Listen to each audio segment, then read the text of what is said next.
بے شک اللہ عز و جل بہترین منصوبہ ساز ہے۔ مکہ مکرمہ کی دلنشین رونقیں جیسی آج ہیں ہمیشہ سے ایسی نہیں تھیں۔ ایک زمانہ تھا جب یہاں پہ نہ کوئی آبادی تھی نہ کوئی پانی کا ذریعہ، تھی تو بس خشک پہاڑیاں اور خاردار جھاڑیاں، ایسی پتھریلی اور ویران جگہ جہاں جانا تو درکنار وہاں جانے کے لیے سوچنا بھی محال تھا۔ کیسے کروڑوں بلکہ اربوں مسلمانوں کے لیے عقیدت کی جگہ بن گئی اور تمام مسلمان وہاں جانے کے لیے بےتاب رہنے لگے۔ یہ جاننے کے لیے اس ویڈیو کو اینڈ تک لازمی ملاحظہ فرمائیں اور ایسی ہی مزید دلچسپ ویڈیوز کے لیے ہمارے چینل کو سبسکرائب کر دیں۔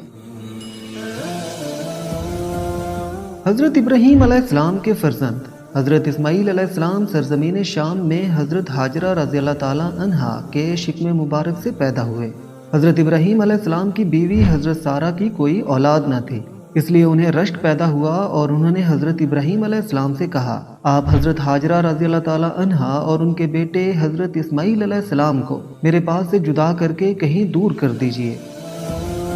خداوند قدوس کی حکمت نے ایک سبب پیدا فرما دیا، چنانچہ آپ پر وحی نازل ہوئی کہ آپ حضرت ہاجرہ رضی اللہ تعالیٰ عنہا اور اسماعیل علیہ السلام کو اس سرزمین میں چھوڑ آئیں جہاں بے آب و گیا میدان اور خشک پہاڑیوں کے سوا کچھ بھی نہیں ہے۔ چنانچہ حضرت ابراہیم علیہ السلام نے حضرت ہاجرہ رضی اللہ تعالیٰ عنہا اور حضرت اسماعیل علیہ السلام کو لے کر سفر شروع کیا اور اس جگہ پر آئے جہاں کعبہ معظمہ ہے، جہاں اس وقت نہ کوئی آبادی تھی نہ کوئی چشمہ، نہ دور دور تک پانی یا آدمی کا کوئی نام و نشان تھا۔ ایک توشہ دان میں کچھ کھجوریں اور ایک مشک میں پانی حضرت ابراہیم علیہ السلام وہاں رکھ کر روانہ ہو گئے۔ حضرت ہاجرہ رضی اللہ تعالیٰ عنہا نے فریاد کی، اے اللہ عز و جل کے نبی، اس سنسان بیابان میں جہاں نہ کوئی مونس ہے نہ غمخوار، آپ ہمیں بے یار و مددگار چھوڑ کر کہاں جا رہے ہیں؟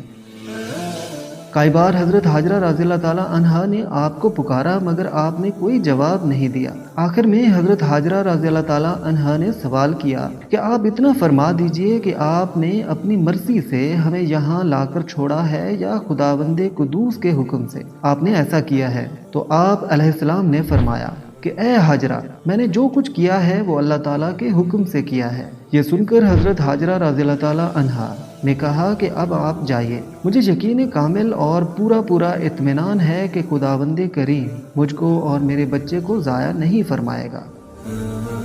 اس کے بعد حضرت ابراہیم علیہ السلام نے ایک لمبی دعا مانگی اور وہاں سے ملک شام چلے آئے۔ چند دنوں میں کھجوریں اور پانی ختم ہو جانے پر حضرت ہاجرہ رضی اللہ تعالیٰ عنہا پر بھوک اور پیاس کا غلبہ ہوا اور ان کے سینے میں دودھ خشک ہو گیا اور بچہ بھوک و پیاس سے تڑپنے لگا۔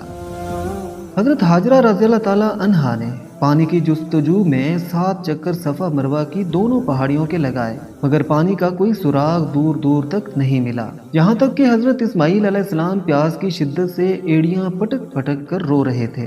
حضرت جبرائیل علیہ السلام نے آپ کی ایڑیوں کے پاس زمین پر اپنا پیر مار کر ایک چشمہ جاری کر دیا اور اس پانی میں دودھ کی خاصیت تھی کہ یہ غذا اور پانی دونوں کا کام کرتا تھا۔ چنانچہ یہی زمزم کا پانی پی پی کر حضرت ہاجرہ رضی اللہ تعالیٰ عنہا اور حضرت اسماعیل علیہ السلام زندہ رہے، یہاں تک کہ حضرت اسماعیل علیہ السلام جوان ہو گئے اور شکار کرنے لگے تو شکار کے گوشت اور زمزم کے پانی پر گزر بسر ہونے لگی۔ پھر قبیلہ جذام کے کچھ لوگ اپنی بکریوں کو چراتے ہوئے اس میدان میں آئے اور پانی کا چشمہ دیکھ کر حضرت ہاجرہ رضی اللہ تعالیٰ عنہا کی اجازت سے یہاں آباد ہو گئے اور اس قبیلہ کی ایک لڑکی سے حضرت اسماعیل علیہ السلام کی شادی بھی ہو گئی اور رفتہ رفتہ یہاں ایک آبادی ہو گئی۔ پھر حضرت ابراہیم علیہ السلام کو خداوند قدوس کا یہ حکم ہوا کہ خانہ کعبہ کی تعمیر کریں، چنانچہ حضرت اسماعیل علیہ السلام کی مدد سے خانہ کعبہ کو تعمیر کیا گیا۔ اس وقت حضرت ابراہیم علیہ السلام نے اپنی اولاد اور باشندگان مکہ مکرمہ کے لیے جو ایک طویل دعا مانگی تھی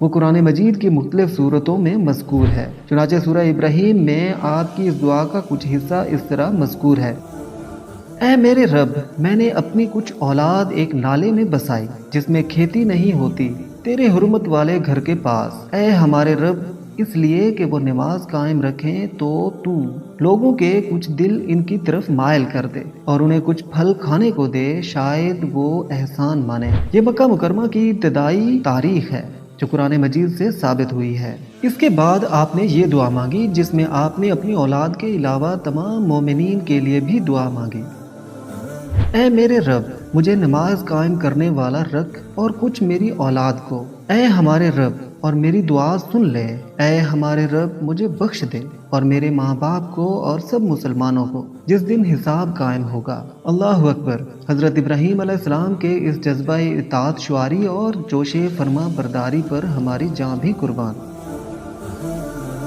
ایسے ہی مزید دلچسپ اسلامی واقعات کی ویڈیوز دیکھنے کے لیے ہمارے چینل کو سبسکرائب کر دیں اور ویڈیو پسند آئی ہے تو لائک کر دیں۔ ملتے ہیں ایک نئی ویڈیو کے ساتھ۔ اللہ حافظ۔